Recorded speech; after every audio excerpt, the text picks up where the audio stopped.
Okay, so I am sitting in for Jennifer at the very beginning today because she is teaching a lesson on oils and vinegars. Doesn't that sound like lots of fun?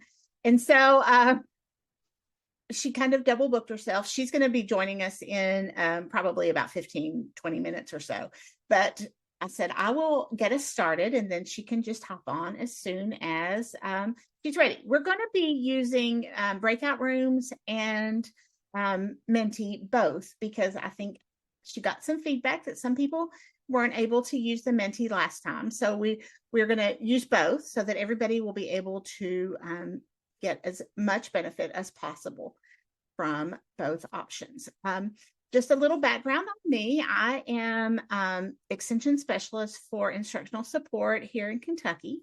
And Jennifer and I have worked together for 25 years. And so it was just a natural fit for me to step in and help her out today.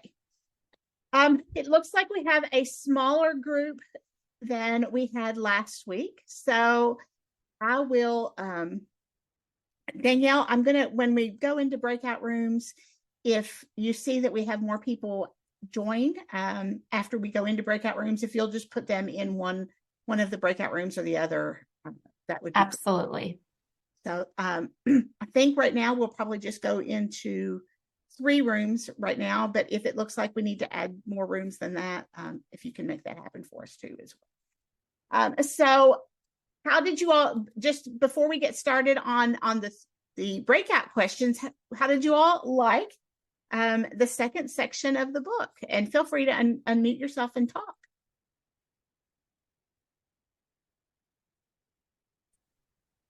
I liked how it was broken up with the daring leadership and the armored leadership. It gave us like 2 perspectives on the same, I guess, hurdle that she was trying to overcome in her groups. I agree. I think that lots of times we have different challenges that we have to meet. And so that gave us a couple of different perspectives. Anyone else? If you didn't hear, Christine shared that her daughter-in-law has used the rumbling at Campbell Soup where she works. And that's it's exciting to know that some of the work that we do translates into the real world sometimes. Right. And she's young. She just turned 30 on Monday. And she used it, and the whole Campbell Soup sales team is using it now. And she used it to apply specifically to her the work that they do there. So I thought that was really positive, and shows that we can all do it, I guess. Yeah, and I guess that maybe I should have said that the work that we do translates to the real world. Maybe it's that we are taking real world work and translating it to the work that we're doing. Maybe is a better way of putting that, because of course Brene has been using this out with lots and lots of groups, and so maybe we are an untapped market for her. Maybe Extension is not a group that she has worked with, and so we are using it more. Lisa, am I correct that you're certified? Or I thought I heard that on the last lesson or the last session that you were a certified trainer, but maybe I made that up. No. Oh, okay. I made that up. Maybe Lori, is it you? Maybe it's Lori. I don't know. I could be just completely making all of this up. Somebody said it. Yes. Was it you, Lori?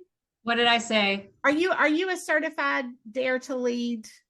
I have been through the Dare to Lead program. Okay.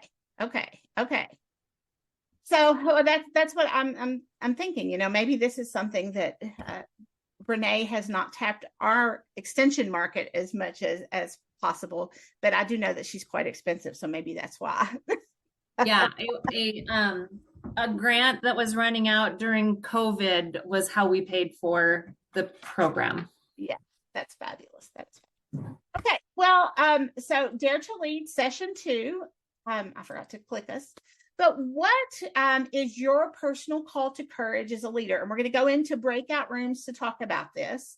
And we're going to take about 7 minutes or so. I've got 2:06 my time, 3:06 Eastern time, 1:06 Mountain time, 12:06 Pacific time. So we'll come back about 13 minutes after the hour, wherever you are. And if someone will just choose in your group to be the reporter and talk about what some of our personal calls to courage are. And I'm going to start the breakout rooms now. For those of you who came in while we were in the breakout rooms, this is the Menti code. So we'll be using that in a little bit, but I think everybody's back from breakout. Jennifer is teaching a lesson right now, so I am moderating for her until she comes back in. So if you will, if you had someone who agreed to be the spokesperson for your breakout group, will you just kind of summarize what happened in your breakout room? And the question was, what is your personal call to courage? And if somebody, So I'll go. Good, Nida, thank you. You're welcome. So our group, it was interesting because a couple of responses centered around honesty and having tough conversations with individuals, whether that's constructive feedback on improvements that they see, or just giving honest perspective when asked their opinion. Another person mentioned the ability to say no. So that's something I think at first you're almost fearful of saying no, but then over time you may stretch yourself thin on your time and resources, and realizing you kind of need to schedule breaks within your own calendar. So it's definitely difficult, I think, starting out in a position. Like, I'm fairly new, I'm in my first year, so I'm almost hesitant to say no because I'm working on building those connections. But I'm realizing, like, if I don't give myself that freedom of not having anything to do, so I can like catch up on my reporting and my evaluations and all of the back end stuff, that I'll really put pressure on myself towards the end of the year. We had another person, I believe they said, speaking up in meetings when they're not the senior most person in the room. So a hesitance to vocalize their opinion, just because they don't have seniority in a room. So was kind of like reaffirming feedback is important regardless of, your associate or extension or senior position, because collectively it's a team effort. I don't know if I missed anyone else. Did I miss someone's call to courage in our group? I think you got them. Okay, good. Yay. I didn't even write those down, and usually I take notes. You did a great job. Thank you. Someone else? Another group? So I'm just going to say one of the things we were talking about, because Nadia said that she has the problem saying no. We did discuss saying no and telling new folks coming in, just say no. So that boundary there, we talked a little bit about. Also discussed avoiding sarcasm and cynicism and addressing things head on. The couple people in the group, I was one of them, that, we speak sarcasm very well. Big Irish Catholic family, you guys speak that sarcasm to get through life. So that, avoiding hard conversations, but with those tools and instead like actually addressing them. And then the other thing we talked about to have courage was bravery with boundaries, and a little bit of what was already said, just building off of that, like having the ability to know that we can say no. And, it's hard at an extension. We have a lot going on and we don't want to let people down, but Lisa Peterson had a really good idea. I think, no, was it Lisa or somebody had said putting it in, I'm not saying no, but we're going to wait was it you, Lisa? Wait a couple months to address this, circle back to me. So it's not a no, but it's a not right now. And that's a really, I think sometimes a courageous thing to say to people because you feel like you're letting them down, but at the same time, you're not saying no, you're saying later. So Right. that's our group. If anybody else has anything to add to that.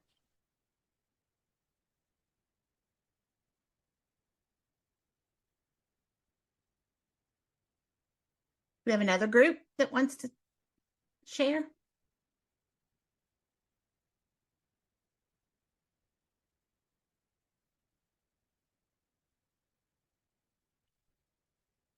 Our last group was quiet. Yeah, we were so There we very go. quiet. We talked about some of our favorite tools in the section. So just where those tools fit in, things like the turn and learn and the clear is kind and taking notes. So yeah, just we didn't necessarily personalize it as much as we started to go down that lane of what were some of our favorite tools. Perfect. All righty. So we're going to use the first Menti. What is the cave that you fear to enter? If you'll remember in this section, this is where Brene talks about the Star Wars piece where Luke Skywalker goes into the cave and wants to meet Darth Vader and uses his lightsaber to take off his head, and when he does, he realizes that it's his own head. So what is the cave that you fear to enter? So you can start putting your answers in there.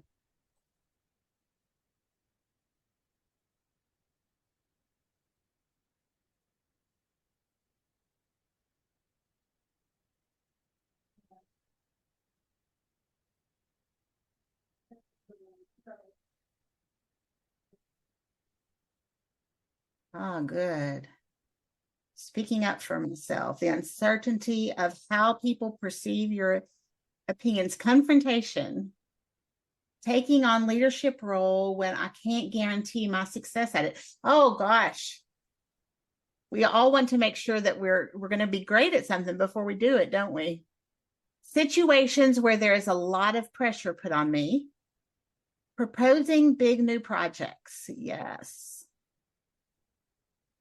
Aren't we glad Jennifer wasn't scared to propose this big new project of a book club? Being okay with disagreement. Isn't that so true?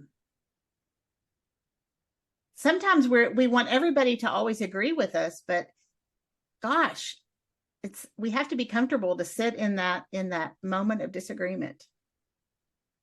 You don't know what you're doing. Ah, yeah.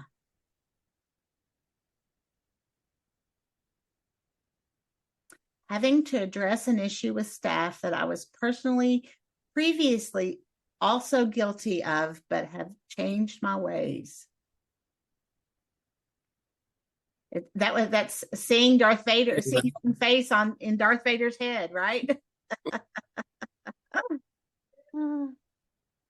Asking for mentorship. That's a good one. Gosh, and I mean, after working all of the years that I have, but sometimes I need a mentor to help me do something that I haven't done before. And sometimes you do feel like, oh gosh, should I be asking for a mentor at this stage in my life?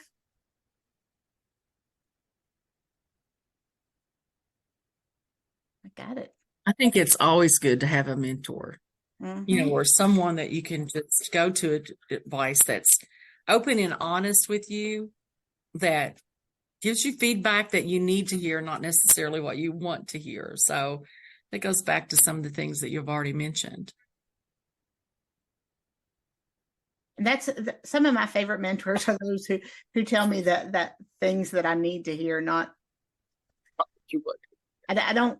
I mean, I like it when I hear the yeses, but I really value those who tell me the truth. Finding the strength to stop being a perfectionist. And I'm guessing the rest of that is giving myself, I'm not seeing why it's not scrolling. Well, whoops. Oh, let's see. Oh, there we go. And giving myself the okay to make mistakes. Yep. Communicating the need for time to process rather than providing immediate answers. That's so important. I love these all. These are such great ones. Jennifer, are you ready to take it? Oh, you're muted. Yeah. Can you hear background noise? Let me know Nope. if you hear background noise. You're good. Okay. I love it when people want to learn. So, thank you, Mindy, for kicking us off here and leading this. And thank you all for being so open and willing to share. So the next question is, why are you afraid? So you're afraid to enter this cave. So why are you afraid to enter the cave? I'll probably get back to the computer.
Some really good answers here, you all.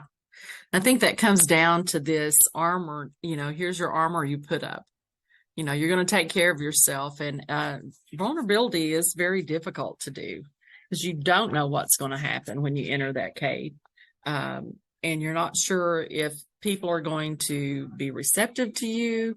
How many of you, and you don't have to answer this, but just think you have controlling personalities in your office that every time you speak up, they're always going to be the other voice that's like, no, you don't know what you're talking about. No, don't say anything.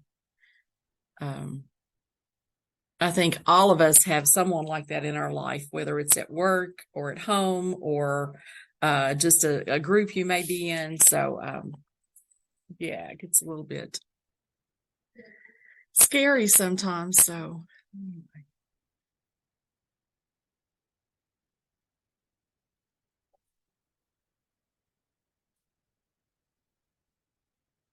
give you just another couple minutes. And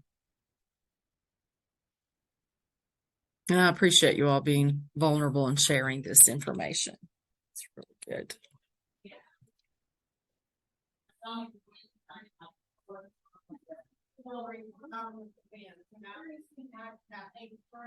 Failed before. Imposter syndrome.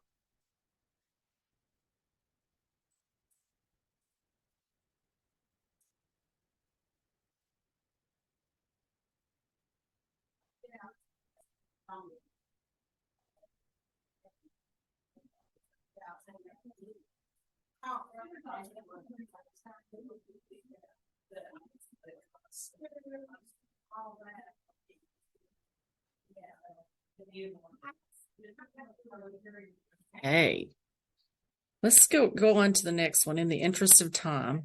But I mean, just yeah, this is just so, it's like, oh my goodness, this is such the best comment, because the cave you fear to enter has the treasure you seek. So, being afraid to go into that cave sometimes, and the Luke Skywalker quote was really good in that, he asked, do I take my sword? And he goes, you don't need it, but he did anyway. And he used it when he didn't have to. So when you go into a situation and you already have predetermined the outcome of it, doesn't leave you really, an opportunity to experience the whole treasure. Because sometimes it's not what we think we'll find. It's a lot better than we think that we'll find. So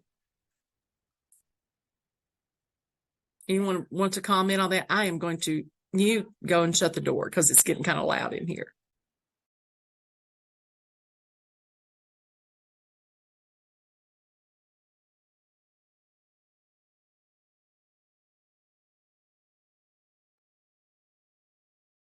I think so many times I have been scared of the unknown. And then I find out that it is the treasure. That's the thing that I have wanted and had no idea that it was what I wanted. It's better than you ever thought. Exactly. Yeah. So you take a chance, you fail, and it's all about how you respond to that failure.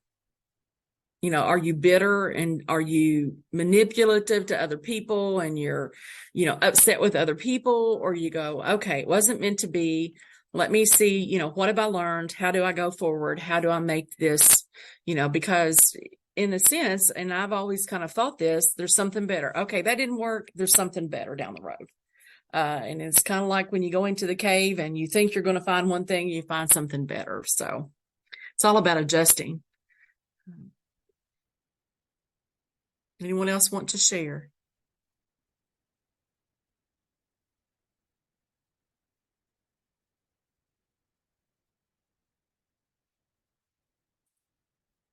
Okay, Mindy, if you want to go to the next one.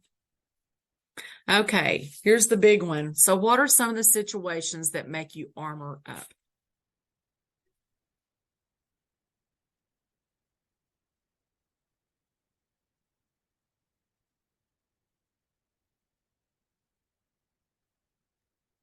What are some of the situations that make you armor up? I think about this personally. My husband gets a tone and I immediately armor up when I hear that tone. And he doesn't even know that he does it, and he'll call me out. And it's like, why did you respond that way? And it's like, because you started it. And he's like, I didn't even know I did it,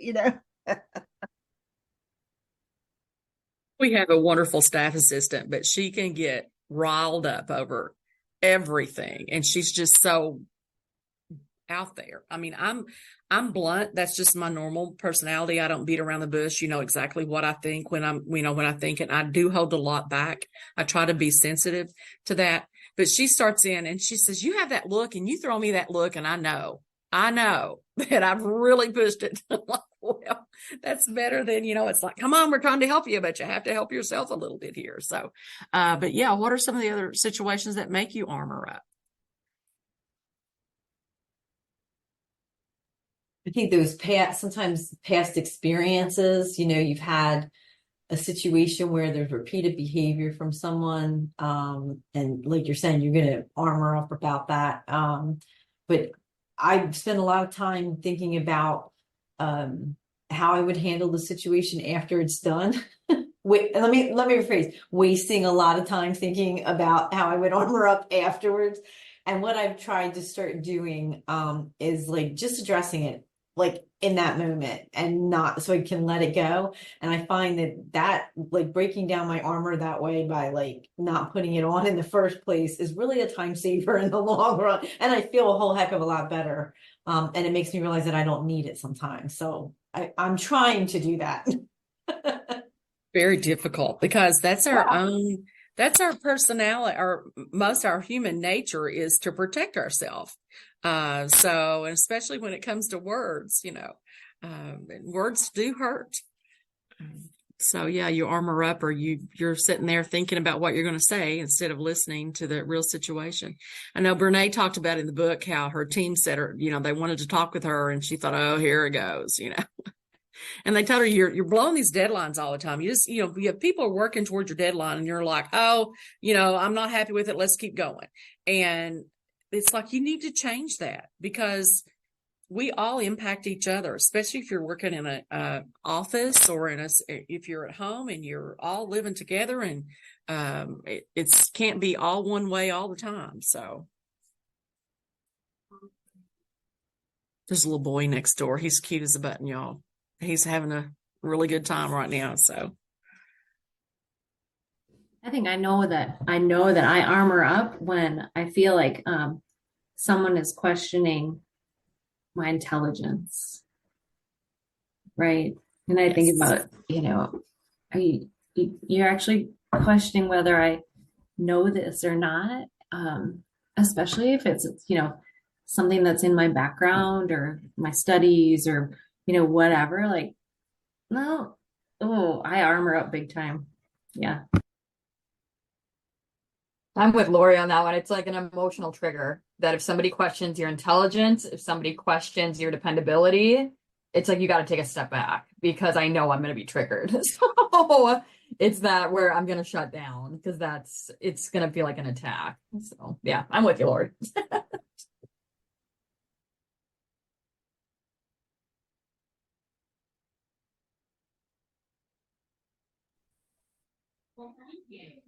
anyone else? I was gonna say, I especially noticed lately, and I've really been thinking about it a lot, is if someone's questioning my intent, right? Like in being in supervision, I really try to approach things from a positive intent. Like I'm coming at clear as kind, right? I'm coming at this with good intent. And if someone questions that intent, like boom, I can feel my heart race and start to sweat and be like, wait, you think I'm okay? Yeah. Which is totally not the way to behave, right? If someone's questioning your intent, stop acting like it.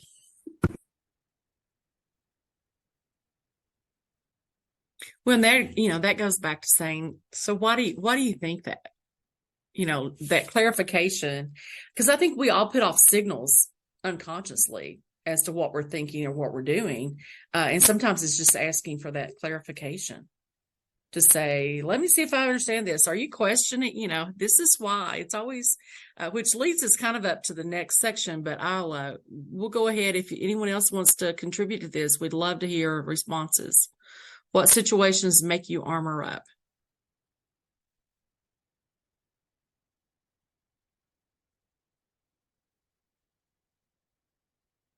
Here's you another mentee. Brave leaders must rely on gritty faith and gritty facts at the same time. On a scale of 1 to 4, how does your team balance faith and facts?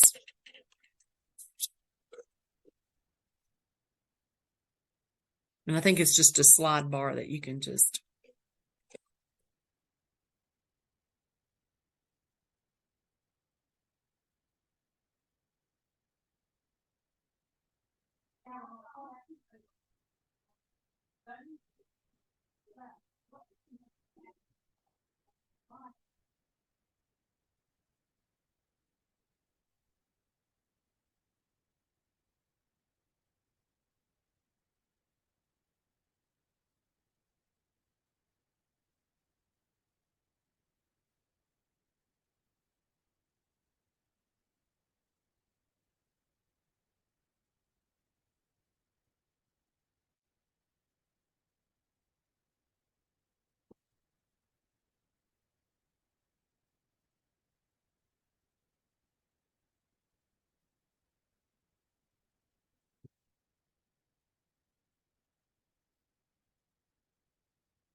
Okay, we started at 3 and then was kind of slid back just a little bit. So, but actually, that's pretty good balance, y'all, between faith and fact, and it's not extreme one way or the other. I think sometimes in we have it the pessimist,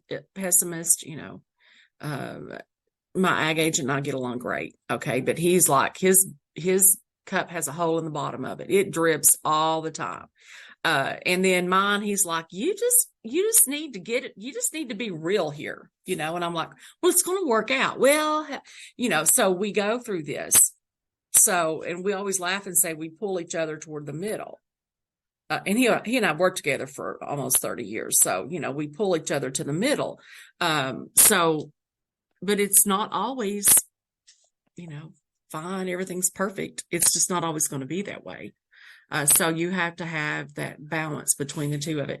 In the book, I don't know if this just really, really stuck with me. It's found on page 57. It talks about Admiral Jim Stockdale. And this past weekend, my husband and I watched this documentary on the Hanoi Hilton.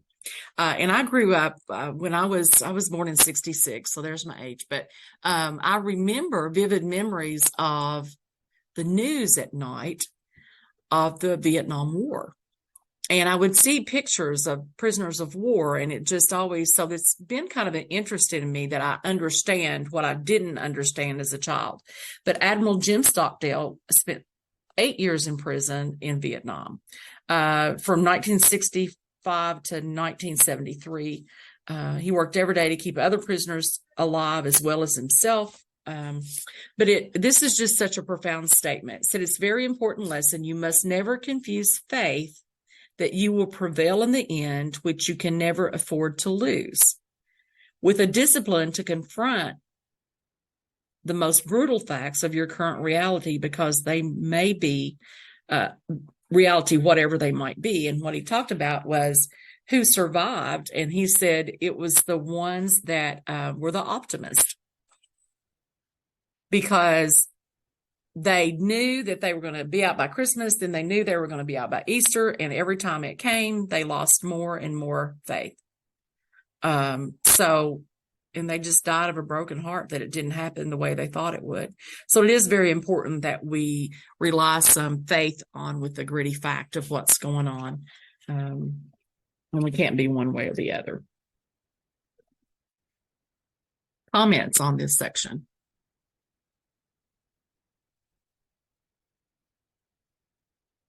Gritty faith and gritty facts.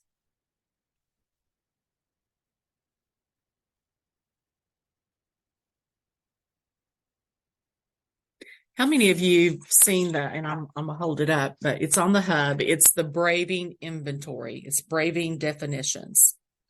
Have you looked at this one? It's a really good one, because it's just quick things to stimulate thought. So, boundaries, making what is clear and what's not okay and what is okay and why, and being able to go in your mind and figure that out, that helps build your integrity. It helps with a lot of different areas. So if you haven't had a chance to look at that, if you want to go through that, print it off. I have one on my desk. It's really helpful to kind of look back at that at times and go, wait a minute. I do need to own my mistakes. It's not fair to someone else for me not to own my mistake. Go ahead, Jennifer, Tori. I shared that inventory with staff at 2 different professional development times, and we put each of the letters on a big piece of Post-it paper, and I just asked people to write, what does it look like, and it was really good for them to see what their other team members thought about what each of those letters meant to them, right? So what does A for accountability look like? And they put things down there, and if you see yourself failing at something in that list, it was like, wow, okay, so that, and then we I think I did it face to face, and then we just followed up, just in different breakout conversations throughout a couple of different short-term meetings that we had, just this is our, these are our goals. And I shared it out at performance evaluation time. And I was even able then to use it to say to staff who were not getting along. Like, okay, let's do the G. Let's first give each other grace, you know, and generosity. And so I helped them to create words around how they were feeling because of each of the letters of that inventory. So it's a really cool inventory to share with staff. Right. That is a very good point. Very good idea also, Lori. So I'll have to try that one. I'll come do your workshop online Okay. if you want. Oh, that'd be great. That would be great. Anyone else? I know I have some thinkers on here. What are you thinking?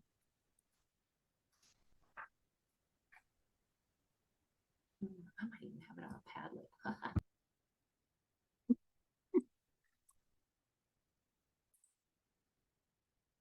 Padlet. Okay, Mindy, let's go to the next one.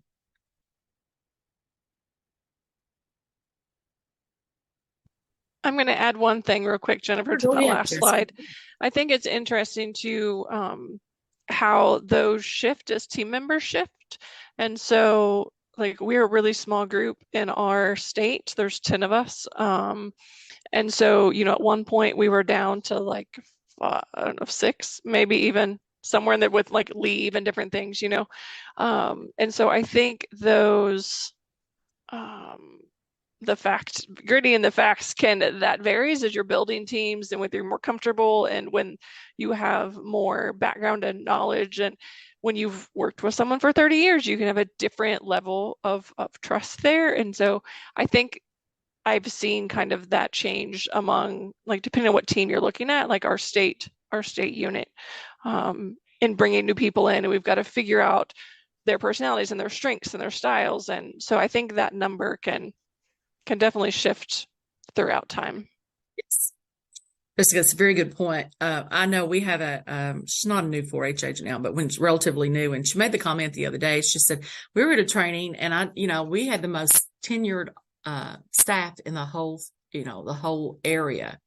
And I'm like, and she goes, they were like, oh my gosh, how's that work when you have old people working in your office? It was like, well, it depends. Because I'm like, do we do generational differences here? Are we like, we have very distinct responsibilities, very distinct personalities, and we all have different thoughts on how it should be done. And if you have somebody that's very introverted, that's very difficult sometimes. Because sometimes, and there's times you just go to the office and shut the door because it's easier to handle it that way. But you can't stay behind the door all the time. And that's where this being brave and taking that armor off and coming forward and saying, okay, we've got to work through this situation. How are we going to do this? So yeah, where's your gritty faith and your gritty fact? Where you're going to meet in the middle? And Jessica, you're right. It does shift especially when you have a staff change. We just have a new person that started in February, and we're having to learn him. And we all laugh and say, well, we're all on our really good behavior. We're still on our good behavior right now. So, but he's great to work with. So yeah, very good point, Jessica. Thank you so much. Anyone else?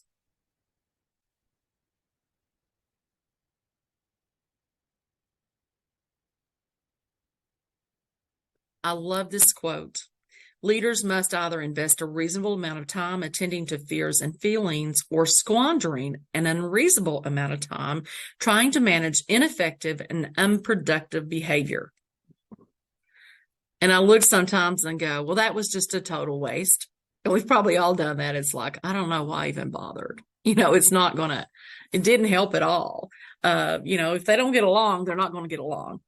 But that faith that they are going to get along, coupled with that fact of, well, let's be realistic here. So it kind of brings it back to the middle. Yeah, I'll get it. I'm going to run to the rest. Okay. Any comments? We're nearing the end of our hour. I'm tired, y'all. It's been a very intense day of like traveling and teaching. We do this once a year here. We go to multiple counties driving. So I apologize for not being on my top of my game, and thank goodness for Mindy, who has Mindy to the rescue again. Okay. Based on this quote, what gets in the way of leaders doing this in your organizational culture? There's another Minty. Based on the previous quote, when you think of leaders doing this in your organizational culture,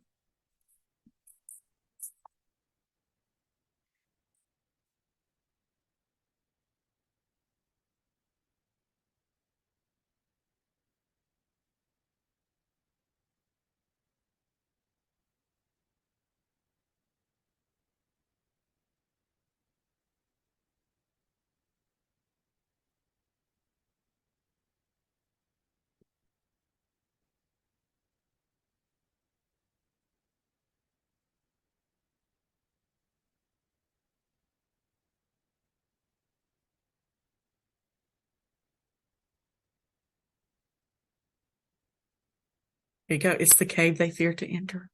I love it.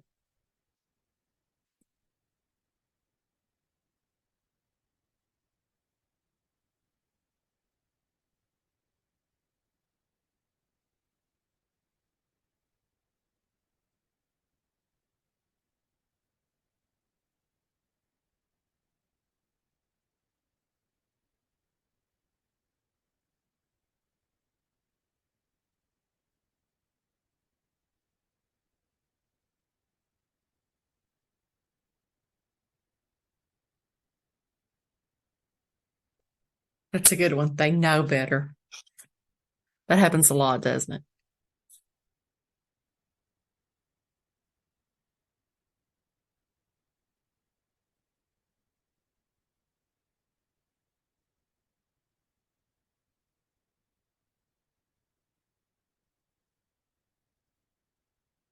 Overwhelming amount of tasks to complete. Yeah. It's so busy sometimes, we're spread so thin that we're not on our best game. Too many expectations, duties for them to successfully complete all of them. Lackadaisical attitudes. You're fine. Come on in.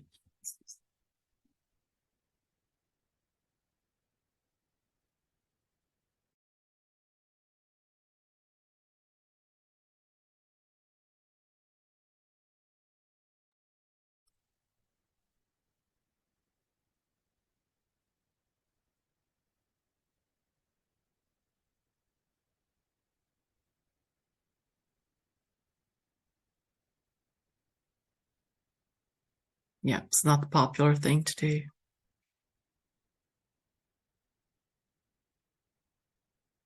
How many of you feel supported in your organizations? I mean, you feel like you have the support and they're going to be behind you and they're going to, they're going to listen to you. They're going to respect your differences, your difference of opinion without retaliation. Those are very important when it comes to effective organizations. I think in our organization, when we're looking at NEAFCS, I know most of you probably thought about the organization that you work in, but as members within NEAFCS, we all are really dependent on each other, dependent on others' ideas, on others' differences, on others' ability to move us forward. It's everyone together. And it's not just a group of people. It's just not, it's not the officers that are responsible for the organization. It's every single person in the organization is responsible for the organization. And I know I probably said it last time, and I'll say it again now, as we're working on the strategic plan, we're really looking to how we can progress our organization forward and make it more user-friendly for our members, but also how can we reach out there and be visionary and look down the road and try to strive to get there. And at the same time, bring everyone along with us. And we know we have some members who are, they just do not like change. They want it the way it's always been because it worked that way. And fortunately or unfortunately, times have changed and we have to change with it or, adapt, still maintain our purpose and our goal and what we're here to do. But at the same time, be inclusive with everyone. So it gets a little bit challenging sometimes.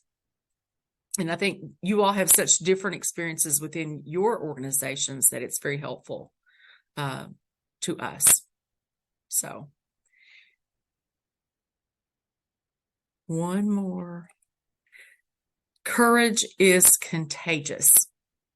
Just like a positive attitude is contagious, a smile is contagious.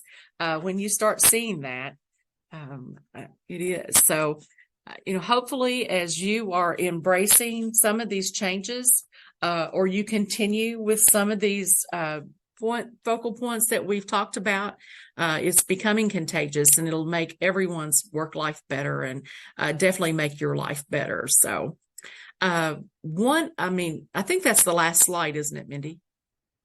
Is that the last one? Oh, yeah, it is. There you go. Thank you. We're doing the rest of the book. This was set up, it would have been 4 sessions, but I had to wait till February to do it because you all had reports due February 1st. A lot of states did. And then other states, they're going into a totally different time. So it's like 3 months that we could do it. So we're going to do just a really quick, wrap up next time. We're going to condense the rest of the book and then point out some, things. And hopefully, if there's certain areas you would really like to focus on and cover, let me know that. Our next session is April 30th. It's at 3:00. I do have something else scheduled that day, but it's earlier in the day. But anyway, we will be here to discuss the rest of the book. And I thank you all so much for engaging in this opportunity, trying something new, and I really do value your feedback. So if we're dragging something out, or if you'd rather we spent more focus on a different area, just let us know that. Let me know that so we can work it into the next one. So they are at 3:00. The first one was changed to 3:15, Kelly, but the rest of them are 3. And I noticed that the other day when it went out, and then I didn't circle back to that one. So, if we can get the other one changed, and I'll work with national office to get that changed. So that's okay. I was late too, Kelly. So you were fine. I was multitasking, which is not always good, but thank you all again so much for coming, and I will see you on the 30th. If not before, some of you I'll see before.